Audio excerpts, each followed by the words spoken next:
Per primer cop, Granollers compta amb un estudi sociològic sobre la realitat dels homes i les dones a la ciutat.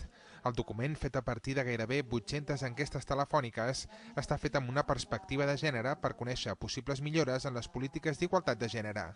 Un dels àmbits on es veu més aquesta desigualtat és en el formatiu i el laboral. Segons l'estudi, les dones joves i adultes tenen un nivell més alt d'estudis, però alhora menys taxa d'activitat i més atur. A més, només en un 36% dels casos són les dones les que aporten la majoria dels principals ingressos familiars. També estan en menys alts càrrecs i fan feines relacionades amb la cura de les persones. Es constata que el mercat de treball està segregat en sectors més feminitzats i d'altres més masculinitzats, on es reprodueixen els rols de gènere.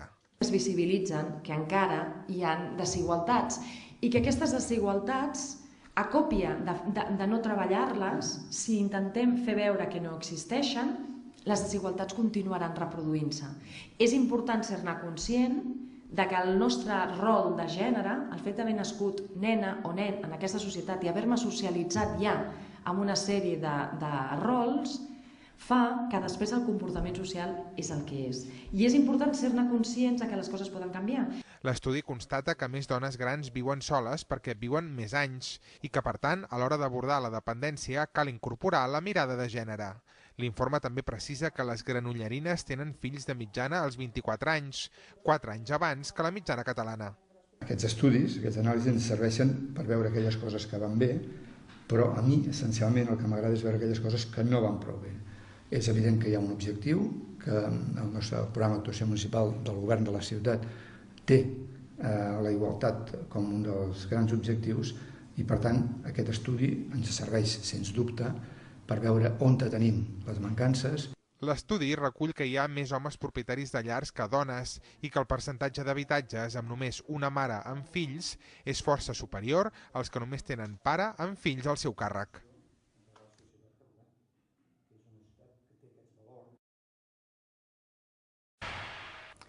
L'estudi, que es pot consultar a la web municipal, també analitza quins són els canals a través dels quals s'informa la població. BOTV ocupa la segona posició, només per darrere del butlletí municipal Granollers Informa. Pel que fa al grau de coneixement de les polítiques d'igualtat i dels serveis que s'ofereixen des de l'Ajuntament, es constata que els serveis orientats a les dones són poc coneguts entre la ciutadania, però molt ben valorats. En canvi, les activitats organitzades per l'Ajuntament orientades a la igualtat de gènere, com el Dia de la Dona o el Dia contra la Violència vers les Dones, presenten un grau de coneixement superior. Compartir aquest espai. Se me sent, si m'allunyo una mica? Sí, no? Perquè no és sempre usual que puguem trobar tants espais i aquest voldríem que fos un espai de presentació de dades i també un espai de reflexió sobre el propi títol que ja ens informa. És a dir, nosaltres volem conèixer la pròpia ciutadania de Granollers i per tant li posem una mirada de gènere perquè sabem, i al llarg de l'estudi hem anat destriant amb diferents variables, que encara la igualtat entre els homes i les dones no està efectivament assumida. Una cosa és la igualtat formal davant de la llei, que aquesta evidentment que sí, però el que és la igualtat efectiva, és a dir, de què ens responsabilitzem més nosaltres, de què responsabilitzen més els homes, és quelcom que encara no està equilibrat. I és per això que cal continuar esmerçant recursos precisament per generar coneixement i que aquest coneixement ens ajudi a visibilitzar on són encara els punts que ens hem de ficar, que ens hem de penetrar molt més per remoure els obstacles que fan que encara siguem en una societat que no és veritablement encara igualitària. Vull agrair, per descomptat, tota la bona acollida que ha tingut l'Ajuntament de Granollers, tant a nivell institucional com a nivell tècnic com a nivell, evidentment, humà, a la pròpia Diputació de Barcelona, que ho fa possible, i per descomptat a les més de 800 persones que han participat en aquest estudi, perquè és molt important cedir el nostre temps, sobretot si després intentem generar, a través d'aquesta escolta activa, un coneixement que ens ajudi a visibilitzar on som i sobretot cap a on volem anar. Aquí us hem preparat un índex perquè prometo molt, com a sociòloga tenim la deferència, hi ha alguna sociòloga aquí també a que comparteix la tarda amb nosaltres, tenim sempre molta importància li donem i molta necessitat de donar moltes dades, però també sabem que l'estudi finalment serà publicat i que, per tant, podreu accedir-hi a través del portal web de l'Ajuntament i alguns exemplars que es podran repartir, i, per tant, no entrarem en totes les dades que hi ha a l'estudi, sinó una mica d'aquelles que ens han sobtat més i que després, en tot cas, s'obre perquè puguem fer un debat obert. Per què fem aquest estudi? Doncs aquest estudi ho fem perquè volem conèixer la realitat social d'aquesta ciutat amb una mirada nova. Nova, primer, perquè no és tan usual que els estudis sociològics apliquin ja d'entrada la perspectiva de gènere, i nova també perquè volem mostrar que la transversalitat de gènere hi és a tot arreu. M'explico. La transversalitat de gènere no és més que posar sempre a l'anàlisi de tota política pública, a l'anàlisi de tots els serveis, a l'anàlisi de tots els àmbits, l'esport, la salut, l'ocupació, les polítiques socials, tot la mirada de gènere, que la mirada de gènere és quines necessitats tenim les dones i quines necessitats tenim els homes i, per tant, quin impacte acaba tenint la política pública vers la quotidianitat de les persones. Per tant, aquest estudi és pioner en aquest sentit i, a més, aboca tota una sèrie de 7 objectius específics que donin compte d'aquesta realitat, però que, a més, ens ajudin a què? Ens ajudin a posar en marxa indicadors per a l'observatori. Necessitem dades i dades rigoroses. És un punt de partida, no és un punt d'arribada, és un punt de partida, a partir del qual puguem tenir una bona radiografia i, a partir d'aquesta radiografia, créixer generant més indicadors sobre la pròpia ciutat. A més, volem apropar la ciutadania a l'Ajuntament i l'Ajuntament a la ciutadania, és a dir, obrir encara més que es conegui tot el que s'està fent a nivell de transversalitat i també totes les polítiques que s'estan fent des del CIRT. Volíem també, a més, tenir aquest coneixement i, sobretot, veure de quina manera podíem millorar tots els serveis. És a dir, tot un conjunt d'objectius que pensem que hem assumit. Com ho hem fet? Ja la pròpia regidora ja us ha informat. Nosaltres el que hem fet és partir d'una base metodològica amb la qual es combini tant la mirada quantitativa com la mirada qualitativa. És a dir, allà on els números poden ser interpretables, li posem aquella qualitat, aquell matís que ens dona molt més les tècniques qualitatives. Com ha estat el procés metodològic? El procés metodològic parteix primer d'unes dades estadístiques, de l'anàlisi d'aquestes dades estadístiques per situar-nos, que prometo que ara no us ho faré perquè l'estudi ja està, a situar-nos a nivell demogràfic. És important veure per què les dones envellim més, a quines edats comencem a quedar-nos soles, com s'ha de vincular les polítiques socials i les polítiques d'apoderament i com s'ha de vincular la dependència amb el mercat de treball. És a dir, les dades demogràfiques, que ara ens els saltem per no fer-ho més llarg, ens mostren que estem en una societat, i aquí Granollers, una societat que està poc envellida però que ja comença a visibilitzar-se que el sobreenvelliment té un gènere i el sobreenvelliment és femení, és a dir, el sobreenvelliment significa aquelles dones més grans de 85 anys i moltes d'elles a més viuen soles. Per tant, a nivell de ciutat és important conèixer cap a on anem, com ens reproduïm, si tenim la taxa de repoblació sí o no, i a més quanta gent gran tenim, si hi ha més dones, més homes, per habituar molt millor o per adequar i planificar determinats serveis. Per tant, inicialment vam fer una mirada estadística i després vam construir una enquesta sociològica que va ser coconstruïda amb el Comitè Estratègic d'Igualtat, perquè el que volíem no era una mirada externa de l'Ajuntament, sinó el que volíem era posar en valor la pròpia feina que fan tots els tècnics i les tècniques i els CAPs i les CAPs. És a dir, volíem posar en valor la feina que ja s'està fent al propi Ajuntament i, per tant, nosaltres vam acabar de dissenyar aquesta enquesta que té un marge d'error d'aproximadament sempre menor del 5%, que estem parlant de 790 enquestes vàlides i que tenia una durada de 15 minuts. Que Déu-n'hi-do, perquè penseu que una de les característiques de la nostra societat a l'actualitat no és precisament la paciència i, per tant, sempre estem molt en una societat molt de links, no? Tot és inputs constant, no? Fixeu-vos, i si no, us convido a que algun dia quan estigueu a la feina o quan estigueu a casa, veieu que moltes vegades, quan nosaltres ens apropem al coneixement, a les pantalles, tot és a través de links i d'imatges, no? O sigui, cada vegada estem perdent més aquesta estona de llegir amb reflexió. Per tant, molt mèrit que hagin aguantat 15 minuts i una mica més algunes persones. I en aquesta enquesta el que hem anat tractant, aquí només us faré 5 cèntims de les principals dades, però en aquesta enquesta, que la podeu trobar a l'informe sencer, hem anat abordant des del mercat de treball, a la formació, a l'habitatge, a la salut, a la violència masclista, a molts àmbits, per visibilitzar que el nostre comportament encara no és igualitari i que, per tant, cal remoure encara determinats obstacles que hi ha.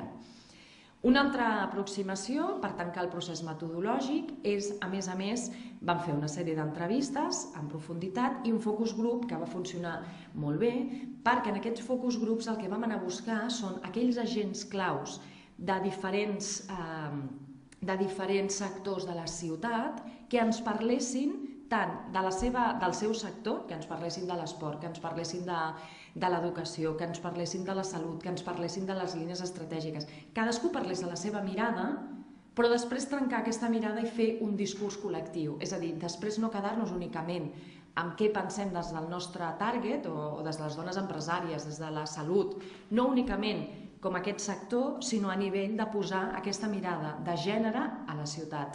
Va ser un grup molt maco, que volíem agrair també el temps que van dedicar, i finalment, com ja us he comentat, ha treballat el propi Ajuntament a través del comitè. Fet tot això, sabem unes quantes dades interessants. Una de les primeres dades és que a nivell, per exemple, de mercat de l'habitatge, el comportament més habitual d'aquí, si es veu aquí en pantalla, és que el lloguer és la primera opció entre la població de Granollers. I aquí aquestes dades són bastant similars entre el comportament del lloguer tant per part de les dones com per part dels homes. És cert que a nivell metodològic penseu que hem agafat població més gran de 18 anys, de 18 fins als 65 anys. Per tant, el comportament que tenim aquí a nivell de lloguer és bastant similar entre els homes i de les dones i és el primer de les opcions. I seguidament, que seria la tercera i la quarta, us convido a que mireu les dues columnes, o les 4 columnes. Què ens expliquen? Doncs ens expliquen d'entrada, la primera, la tercera, començant per la part esquerra, diguem-ne, la tercera ens explica la propietat individual, és a dir, qui és el propietari de casa teva? Sí? Doncs tu contestes, jo sóc el propietari com a home o jo sóc la propietària com a dona. I els homes, que són els taronges, surten més propietaris de la llar. És a dir, visibilitzem que els homes, en termes generals, són més propietaris dels habitatges aquí a Granollers. Però fixeu-vos ara en la quarta. La quarta ens parla de la copropietat, és a dir, ja sigui un matrimoni o una parella de fet o com sigui, però sí una propietat compartida. I aleshores fixeu-vos com és el nostre comportament i com és el comportament sociològic, que és que a la quarta, precisament el que ens visibilitza és que les dones són més copropietàries que no pas els homes. Em seguiu? És a dir, el que és important és que la pròpia ascripció que tenim de la propietat, i és molt important perquè és la propietat de l'habitatge, els homes tenen un comportament diferent no només en termes econòmics, que pot ser, sinó també en termes de com visibilitzen que ha de ser el seu rol per portar-ho endavant. Per tant, així diem que els homes són i presenten més propietat en termes de l'habitatge que no pas les dones i que les dones assumim més la copropietat del nostre habitatge. I la segona, el tipus de llar. És important també evidenciar aquestes dades d'aquí. Resulta que un 4,9% davant del 0,8% estem parlant de llars monoparentals, perquè ens interessa molt qui compra o lloga per saber exactament si aquesta parella es queda a l'atur, si aquesta persona es queda a l'atur, com podrà fer front. És a dir, el tema de l'habitatge no és únicament part de la llar i de l'estabilitat que dona a moltes persones i moltes famílies, sinó a més va vinculades a temes de salut, temes de mercat laboral, inclús temes de formació, com veurem més endavant. Aleshores, fixeu-vos, Les llars monomarentals, és a dir, que hi ha una dona responsable sola davant dels seus fills o filles dependents, petits i petites, estem parlant que aquí, fent una incursió, estem properament o molt pròxim a un 5%. D'aquest 5% es redueix a un 0,8%, com bé ens informa, que són llars monoparentals, és a dir, que és un home el que es fa càrrec a nivell individual dels seus 2 fills o dels fills que tinguin. Per tant, això també és una dada interessant perquè, fixeu-vos, a principi les polítiques d'habitatge es pensen que són iguals pels homes i per les dones.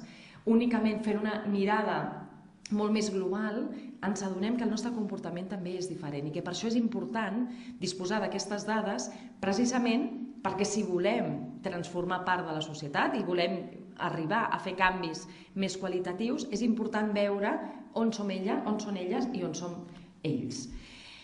Continuem en termes de situació laboral. La situació laboral en termes globals per les dones, tot i que ha millorat, continua sent en termes globals pitjors que la dels homes. Per què? Doncs perquè la nostra taxa d'activitat, la taxa d'activitat de les dones és inferior, pràcticament en 10 punts, i a més també en termes d'atur, és a dir, en termes de desocupació.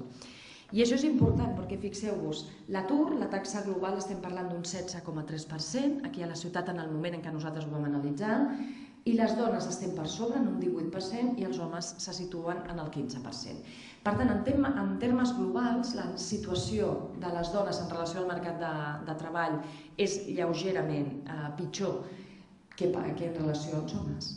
I no només per la taxa d'activitat o per l'atur, sinó també perquè resulta que qui acaba aportant més ingressos a la llar? Doncs en termes generals qui acaba aportant més ingressos a la llar són els homes. I això tornaríem una altra vegada a girar tot el cercle. Em seguiu? És a dir, tenen millor, tot i que la situació és complicada pels homes i per les dones perquè el mercat de treball encara no està en el seu millor moment.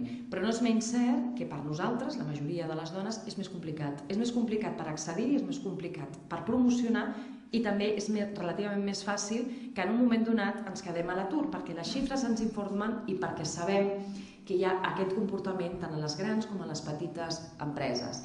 I clar, això ens porta després a la capacitat que tenim de generar economia i per tant ens informa que si fixeu-vos entre la columna dels homes i de les dones, en termes globals, el 52, que podríem dir un 53% dels homes, són els principals proveïdors econòmics a casa seva i en canvi les dones també ens diuen que és la meva parella en un 33%. Per tant, sumant totes aquestes dades ens informen també que el mercat de treball encara té biaixos de gènere i per tant no podem negar-ho. I també és important que després ens visibilitza molt com les dones hi som, però hi som majoritàriament a ocupacions molt vinculades a la cura. És a dir, molt vinculades ja sigui a l'educació, a la salut, als serveis socials, a la cura de persones dependents, sí? I que són precisament ocupacions que no estan molt ben valorades o que no estan, no valorades socialment, valorades econòmicament. I això ens porta, per què? Doncs perquè majoritàriament moltes dones encara continuem sent les procuradores o les cuidadores principals de la nostra llar. I això fa que finalment, quan nosaltres mirem no només les taxes d'atur o les taxes d'ocupació, sinó quan acabem mirant com estem a nivell de situació laboral i d'activitats, veiem, potser la gràfica és una mica més petita, però que a nivell de lideratge, així com els homes situem en un 3,2% d'alts càrrecs i gerències, les dones només assumim un 1,2%. I aquest comportament continua donant-se progressivament i amb totes les professions més vinculades a la cura, són les professions que més s'acaben feminitzant. I totes aquelles professions més vinculades a l'acció i les tecnologies s'acaben masculinitzant molt més. Això no és ni bo ni dolent. Vull dir, el missatge d'aquestes dades no és que això és dolent o és bo. El missatge de les dades és que hem de conèixer aquestes realitats sense enganyar-nos per poder després transformar-lo, perquè el valor de la cura hauria de ser primordial, perquè nosaltres som aquí perquè algú ens va cuidar en el seu dia. Llavors, per tant, no pot ser que el valor relacionat tant amb la cura de persones petites com de persones dependents, recordem sempre que som una societat que progressivament envellirà cada vegada més, ha de ser primordial. Ha de ser primordial perquè és el propi valor de la vida. Per tant, aquestes estadístiques totes ens acaben sumant l'habitatge, la formació, l'ocupació, les professions, a quin és el valor social que li volem donar i on és que la política pública veritablement té un camí molt potent a recórrer per acabar de transformar aquestes discriminacions que encara es donen. Si parlem de temes de conciliació, doncs en temes de conciliació les dones ens han explicat obertament que tenen moltes més dificultats a conciliar la vida familiar, personal i professional que no pas els homes. I quan parlem de polítiques de conciliació, a mi sempre m'agrada afegir-hi tot el tema de la corresponsabilitat. És a dir, la corresponsabilitat és compartir de manera responsable el que passa a la cura dels nostres fills o filles, també la cura de les persones grans, de la llar, etc. Per tant, aquí sí que identifiquem que, tot i que ens agradaria que això fos unes imatges molt característiques, malauradament, en termes generals, no és pas el mateix comportament davant de la responsabilitat a la llar dels homes i de les dones. I encara vam anar a preguntar més coses. Què vam preguntar? Vam preguntar d'entrada si la maternitat o la paternitat ens havia afectat a la nostra vida. I fixeu-vos, amb un elevat 82,5% ens informa que no ha afectat mai, davant de pràcticament un 60% de les dones, que hi ha hagut poca afectació. Però si comencem a mirar els colors damunt, a les dones que han dit que sí que els hi afecta i que els ha afectat la seva maternitat, són tota la resta de percentatges. Em seguiu? I en canvi, en termes del col·lectiu masculí, ens han dit que, per exemple, molt, únicament un 1%. Per tant, de què ens informa això? De que inclús la pròpia reproducció de la vida, el fet de ser mares o pares, no és únicament vinculat a un tema de permís de maternitat aquests 4 mesos, sinó com acaba afectant després en el nostre desenvolupament professional, formatiu, etc. Per tant, aquestes són unes gràfiques molt interessants perquè ens parla molt de què és el que ens dificulta encara a nivell de desigualtat o de discriminació de gènere. Fixeu-vos, per exemple, a la primera. Què és el que més ens dificulta d'una escala de l'1 al 10? Totes les dones, amb totes les característiques, amb totes les variables que vam utilitzar, a la cura de fills, en les tasques de la llar, amb totes puntuàvem sempre més alt. I per què puntuem més alt? Perquè ens agrada fer tot això?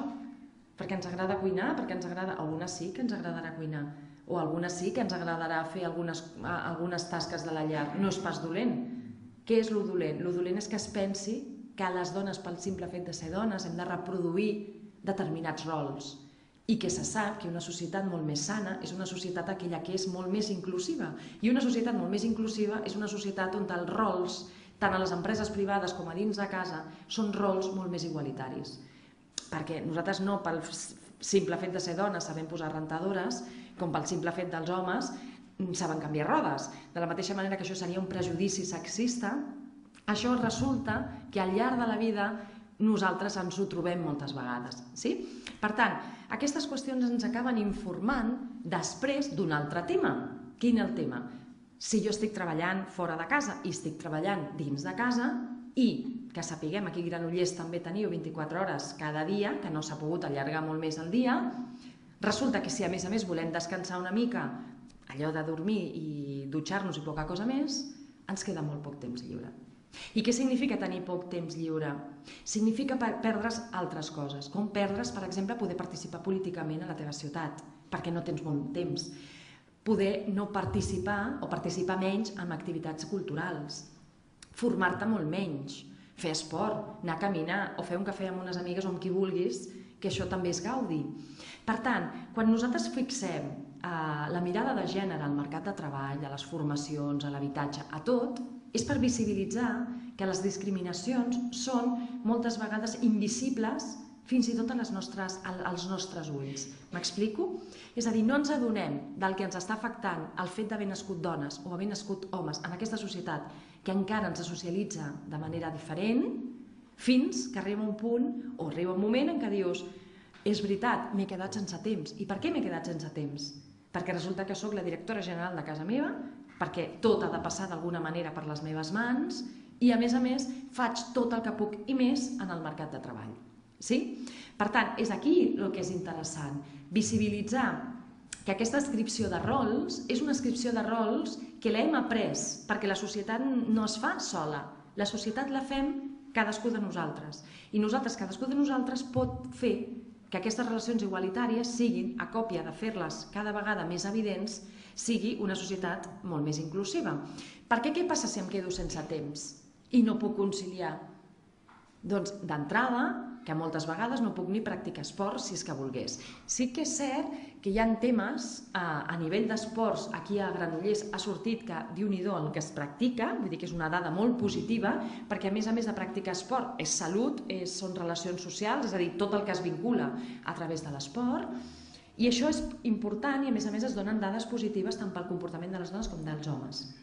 Però també és veritat que no farem tot el sant dia esport, sinó que podem fer altres coses i que a còpia de quedar-nos amb menys temps, això ens provoca una certa insatisfacció. Sí? I aquesta certa insatisfacció és més evident amb les dones que amb els homes. Tenim menys temps i quan ens adonem que ja no tenim temps és quan comencem a sentir que quelcom ens ha passat, no sabem com hem passat de l'A al B, però resulta que estem a l'escenari B i ens hem quedat sense temps. O el poquet que tenim, ara ben bé no sabem com ubicar-lo. I això és important perquè, clar, nosaltres quan ens sentim insatisfetes perquè ens hem quedat sense temps o el poc temps que tenim no ens dona per gaire, resulta que per què és, bàsicament? Perquè estic molt lligada a tasques domèstiques o a la cura de persones dependents. Ja tornem a ser. Sí? Ja tornem a ser. Perquè he de cuidar dels meus petites, dels meus pares, mares, sogres o el que sigui, o pot ser també que et toqui viure, cuidar petits i grans alhora. Sí? I aleshores què acaba passant? Que això genera una insatisfacció perquè cada vegada ens quedem amb menys temps i clar, els homes també us quedeu sense temps. També us quedeu sense temps. El que passa que per característiques diferents, majoritàriament els homes es queden amb menys temps i per tant també us ressentiu de que us agradaria disposar de més temps personal, però també perquè està molt vinculat a la feina. Sobretot aquestes característiques de molta presència a les feines. Sí? Molta presència. Aquí no hem portat més estadístiques per no donar-vos tantes dades i marejar-vos. Però, per exemple, una dada molt important aquí a Granollers és que les dones superem a nivell formatiu lleugerament els homes, a nivell, per exemple, de grau universitari. Sí? I en diferents targets d'edats són més les dones que estudiem a nivell de grau, a nivell universitari. I resulta que ara que ja hem arribat a nivells potents formatius, després no s'acaba veient més o menys equilibrat en el mercat de treball. I no només no s'acaba veient equilibrat, sinó que després els homes acaben estudiant més. És a dir, nosaltres arribem a un punt que deixem d'estudiar, quan hem tret el grau o el màster o una especialitat específica, i després resulta que els homes continuen, de vegades, alguns perfils professionals, continuen formant-se. Perquè tu puguis formar-te en una edat adulta significa que has de disposar de temps, a part de ganes i moltes altres coses, però d'entrada s'ha de disposar de temps. Sí? Per tant, el motiu de la insatisfacció, i que per això ens pot donar també reflexió, és que majoritàriament per les dones és que estem sobrecarregades de responsabilitats a la llar, més la combinació del mercat productiu, i en canvi en els homes és molt més per un tema de responsabilitats en el mercat de treball. Sí? Per tant, en temes d'activitats esportives és lògic, si la majoria dels homes disposen d'una miqueta més de temps, doncs també és lògic que aquest temps, entre altres activitats, també les puguin dedicar precisament a l'esport.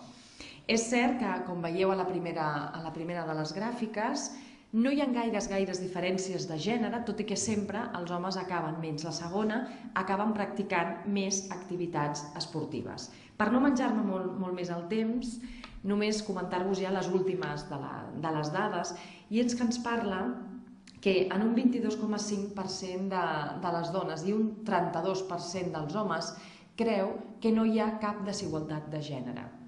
I això podria ser una dada important, és a dir, no hi ha cap desigualtat de gènere, sí, pel 32% dels homes de Granollers i el 22% de les dones, però també podem fer una resta del 100%, és a dir, la resta sí que ens han contestat que és evident que tant a través de l'educació dels seus fills o filles, a través de la cura dels seus pares o mares, a través del comportament que acabem tenir després a la formació o a la nostra feina, sí que es visibilitzen que encara hi ha desigualtats i que aquestes desigualtats, a còpia de no treballar-les, si intentem fer veure que no existeixen, les desigualtats continuaran reproduint-se.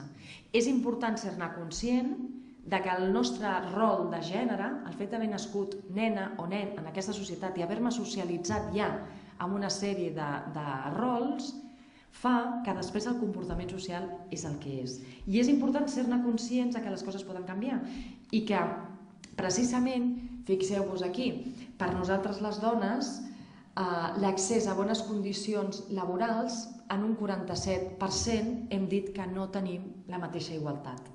Que som conscients que no podrem accedir amb les mateixes bones condicions que els nostres companys o, per exemple, als llocs de decisió i de poder. Nosaltres som conscients, ja ho sabem, que hi ha percentatges molt elevats que ens estan dient que sí que hi ha diferències i que les diferències bàsicament s'estan donant amb aquestes dues esferes, que és l'esfera productiva i l'esfera reproductiva de la vida, que sempre intentem fer veure que estan separades, però que en el fons estan, evidentment, molt interconnectades. A nivell de violència masclista, ens han contestat, fixeu-vos, un 12,7% de dones i un 9% per arrodonir d'homes que han conegut recentment un cas de violència masclista. Aquestes dades no és per generar alarma social ni molt menys. Aquestes dades és per evidenciar que, malauradament, la violència masclista és present a la nostra societat i que calen molts recursos, però sobretot un dels primers recursos és la conscienciació ciutadana. Per més serveis que obrim, per més professionals que estiguin abocats amb circuits molt potents, cal que nosaltres ens hi sentim part de la comunitat. Si tu t'hi sents part de la comunitat, intervindràs de manera molt més activa quan t'assabentis que hi ha un cas de violència masclista, per exemple. Per tant, el 12% de les dones i el 9% dels homes identifiquen o han conegut algun cas de violència masclista recentment a Granollers.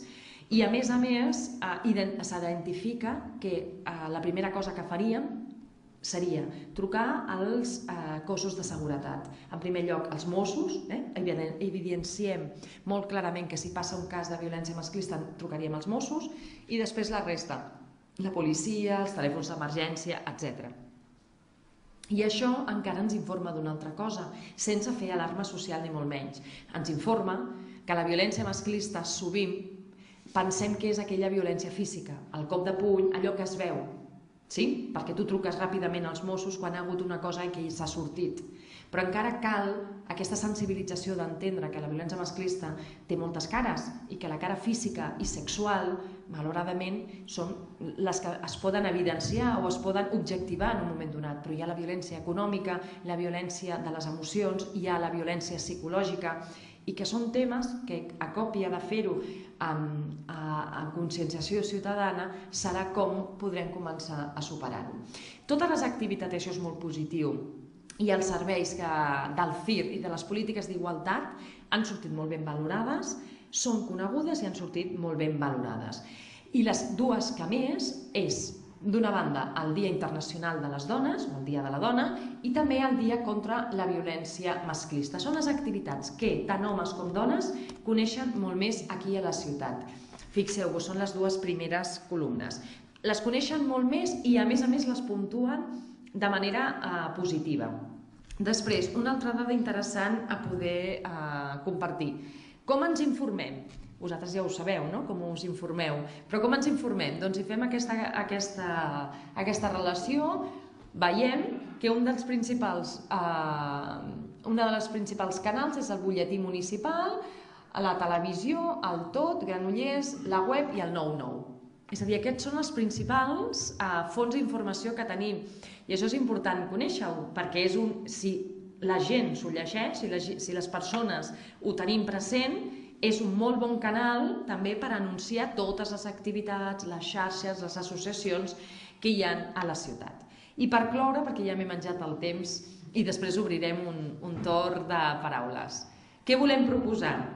Doncs volem proposar, a través de les conclusions, tant qualitatives com quantitatives, un dels temes és treballar amb els joves i els adolescents, és a dir, treballar amb la generació que ens va precedint, perquè és molt important identificar que cada vegada s'estan observant comportaments més masclistes entre els joves i entre els adolescents. I això ens hi pertoca i és una corresponsabilitat que tenim com a societat, és a dir, són els que començaran a créixer, o són els que estan creixent, vaja, són els que començaran a assumir rols de responsabilitat. Per tant, és important no pensar que les noves tecnologies ens han portat comportaments més violents. No, les tecnologies estan al servei de com jo les vulgui utilitzar. Per tant, és molt important que visibilitzin per part de les administracions, de les entitats i del nostre comportament individual que defensem valors igualitaris. És el nostre exemple el que veritablement farà que molts joves es quedin sense aquest comportament. Ha de ser el nostre exemple quotidià i diari el que realment comenci a treballar uns valors molt més igualitaris, perquè el que estem veient, i és un tema que preocupa tant a nivell educatiu com d'altres, és la involució que hem fet en termes de joves. I com no m'estaré amb totes i cadascuna, únicament després us recordo que una altra de les propostes i de les conclusions és precisament avançar en polítiques d'apoderament i lideratge en femení, precisament per combatre encara més la violència i promoure un canvi en l'esfera laboral, és a dir, és gràcies al propi apoderament que podrem no només combatre temes de violència, que podrem posar els límits, sinó que a més podrem, fer-nos un espai molt més igualitari en el mercat de treball. Per tant, una de les últimes ja per tancar aquest primer abordament de dades, era important dir que s'ha de convertir, que de fet l'administració ja ho és, però encara l'administració ha de continuar sent pionera en ser exemplificadora de lideratge de polítiques igualitàries i que les polítiques igualitàries ja no és pensant per les dones, sinó que les polítiques igualitàries és posar l'accent amb les dones i els homes, perquè si veritablement volem una societat més equilibrada i més inclusiva, necessitem relacions molt més igualitàries. Així que moltes gràcies per la vostra atenció i ara sí que...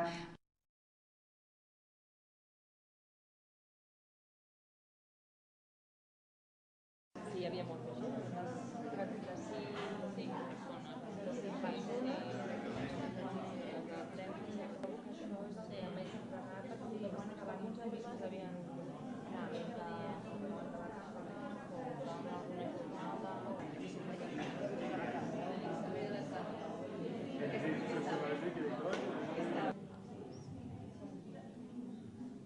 Hola, bona tarda a tothom. Avui és un dia personalment per mi important perquè avui presentem un estudi com no havia la ciutadania de Granollers que pensa respecte a les polítiques d'igualtat, com percep la ciutadania les coses que s'estan fent. Per tant, el títol que li hem posat és Coneixent la ciutadania de Granollers, la realitat de les dones i els homes, i un grup focal de 10 persones representants de la ciutat. A part també ha treballat en tot aquest que forma part del grup de treball de polítiques d'igualtat. En aquest estudi de gènere, és a dir, aquest estudi ens servirà primer per posar tots els indicadors en l'Observatori de Gènere que estem elaborant en l'Ajuntament i saber que a l'hora d'aplicar en transversalitat, és a dir, cadascuna de les coses que surten aquí van adreçades a cada un dels serveis. És veritat que és aquest estudi i també a la Blanca Moreno, que és la sociòloga que s'ha encarregat de ser la que ens ho explicarà. Moltes gràcies. Sí, no? Sí, moltes gràcies.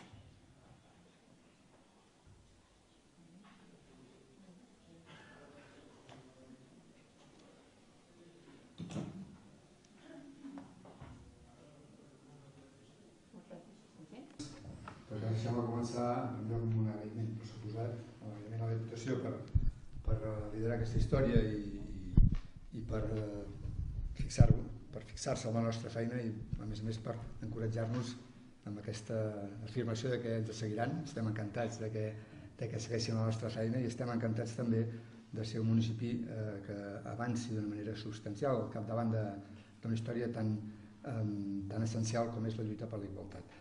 I també un agraïment a l'equip que ha fet l'estudi, que ha estat fantàsticament explicat. Després vaig tenir ocasió de llegir-lo i vull agrair les aportacions i les reflexions que hi ha en aquest estudi, que convido tothom a fer-se el seu.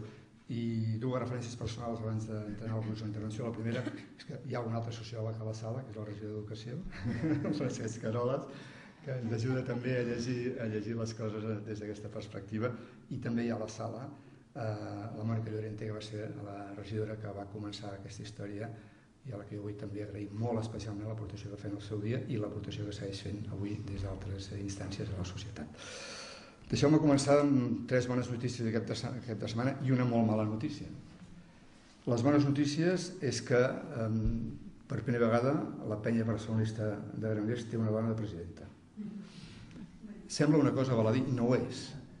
I, òbviament, des del punt de vista, em va satisfer el poder felicitar la Vanessa Cano per ser la primera presidenta dona d'una entitat com aquesta i alhora per engruixir un nucli encara massa petit de presidentes d'entitats en una ciutat que, entre altres característiques, té això, una societat civil ferma, forta, organitzada, estructurada, però que encara està molt allunyada dels termes d'igualtat dels quals crec que hem d'arribar. Aquesta és una bona notícia. L'altra bona notícia, hem parlat d'esports, efectivament Granollers és una ciutat molt esportiva i amb molta presència de la dona al món de l'esport, guanyada pols, com sempre. En tot cas, la Granollers Cup es va celebrar, com molts de vosaltres sabeu, a la ciutat, que segur que aquí ho sabeu perfectament, 5.400 persones, nois i noies d'entre 10 i 20 anys van venir a jugar amb bola a Granollers i gairebé la meitat eren homes i gairebé la meitat eren dones. No vam arribar a la igualtat, però faltava poquet. I també una bona notícia aquest cap de setmana, el responsable, parlem molt d'handbol, en aquest poble és el que tenim, el responsable de l'handbol femení a Granollers, el Club Balma Granollers, em deia que l'any que ve en tots els àmbits que van des de la B fins a juvenil, per primera vegada, jo diria que a la història, tindrem el mateix número d'equips masculins que femenins. També sabeu que en divisió d'honor, que som l'únic club de l'Estat que té l'equip masculí i femení a divisió d'honor. Aquestes són les bones notícies. La mala notícia és que això sigui notícia. Aquesta és la pèssima notícia, que jo hagi de felicitar a la Vanessa Cano per ser presidenta de la penya barcelonista de Granollers com a gran novetat. Ens sembla que és l'evidència que estem molt, molt, molt, molt lluny d'allà on hem d'arribar. Per tant, aquests estudis, aquestes anàlisis ens serveixen per veure aquelles coses que van bé, però a mi, essencialment, el que m'agrada és veure aquelles coses que no van prou bé. És evident que hi ha un objectiu, que el nostre programa d'actuació municipal del govern de la ciutat té la igualtat com un dels grans objectius i, per tant, aquest estudi ens serveix, sens dubte, per veure on tenim les mancances i, per tant, quines són les polítiques públiques que hem d'implementar per anar reduint aquestes mancances i per anar avançant cap a l'objectiu desitjat.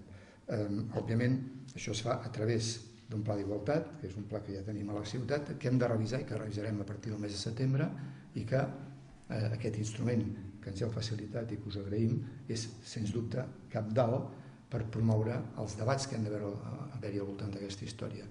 Perquè, òbviament, el camí, l'únic camí possible és el camí de l'educació, és el camí del compromís públic, l'educació entesa no només com allò que fem a l'escola, sinó entesa com allò que fem a la ciutat. Nosaltres tenim un objectiu estratègic a Granollers, que el definim a la nostra plaça estratègica, és ser una ciutat educadora, vol dir educar a cada racó de la ciutat, i des del punt de vista de l'educació, sens dubte, és el nostre gran instrument, és la nostra gran esperança. L'educació i la participació. Per avançar no n'hi ha prou amb la bona intenció d'un govern, sinó que només es pot avançar en el moment en què aquest compromís és públic i col·lectiu. I per tant, la feina d'avançar en aquest pla d'igualtat no és una feina només de l'administració, sí que l'ha de monitoritzar i l'ha d'impulsar l'administració, però el que es tracta és que en aquest debat, en aquesta reflexió, hi siguem tots i totes presents, que siguem capaços tots plegats de posar-hi la màxima intel·ligència possible i la màxima participació possible. Compromís col·lectiu, feina de tots i totes, és l'única manera d'avançar.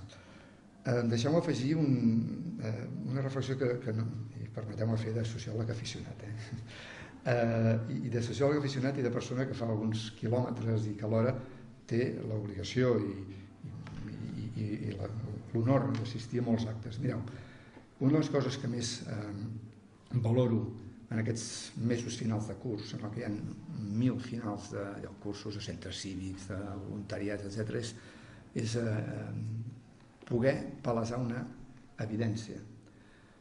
Les dones, en aquests processos de participació i voluntariat, estan al capdavant dels homes per una distància de 80-20. Això ens ho hem de dir i ho hem de palesar. Pla de voluntariat al voltant de les escoles o voluntariat educatiu de la ciutat. 120 voluntaris i voluntàries, jo crec recordar aproximadament, el Francesc em corregirà, però devíem ser aproximadament unes 100 dones i uns 20 homes. Tallers dels centres cívics, 95 dones, 95% dones, 5% homes. En aquest procés de construcció de la societat del futur, del present, a partir de l'activisme, a partir del compromís, les dones tenen un paper cabdal. I està bé que ens ho diguem. I està bé també que anirem els homes a ser una mica més actius. Està bé que ho fem. Voluntariat del xiprer, 3/4 del mateix. Podríem fer una llista del voluntariat de la ciutat i veuríem que aquesta part més disposada a donar part del seu temps, del seu saber, de la seva força, de la seva capacitat, està amb les dones, i està bé també que això algun dia ho escrivim. Perquè, primer per incentivar els homes també lluitar per la igualtat en aquest tema, que estaria bé. I en segon lloc per reconèixer un paper central en la construcció de la societat que volem, que és una societat que té aquests valors, la cooperació, la capacitat de compartir el voluntariat, que són valors essencials per una societat més justa i més solidària. I per tant està bé que a l'hora d'analitzar els hàbits dels homes i les dones també remarquem aquest rol, aquest paper central de les dones en la construcció d'aquesta societat més justa i més igualitària. Efectivament, reclamava un paper de lideratge de l'administració local. Nosaltres sí que intentem parlar de paritat sempre que podem, i jo crec que l'exercim. El govern de la ciutat té 6 homes i 6 dones, i l'alcalde, que desempata, però és un accident, no?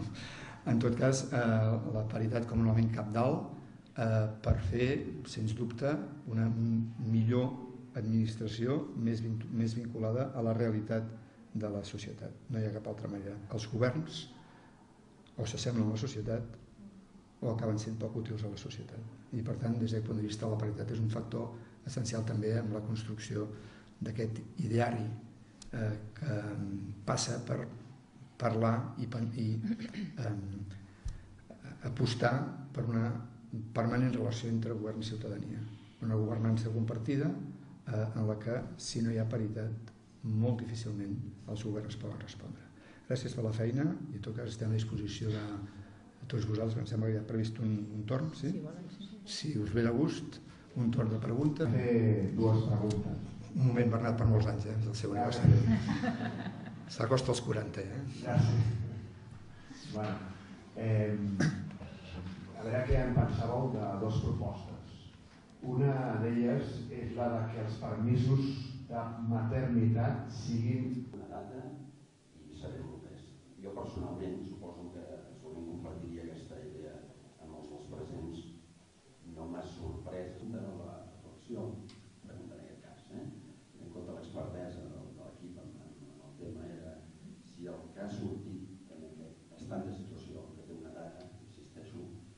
Que és des de la nostra socialització primària que nosaltres inscrivim els valors. Nosaltres deixem mascles i femelles, però no ens comportem. I és gràcies a aquesta socialització que nosaltres ens fem homes i dones. I per tant, aquesta mimètica que tenim amb els petits i les petites és clau. És a dir,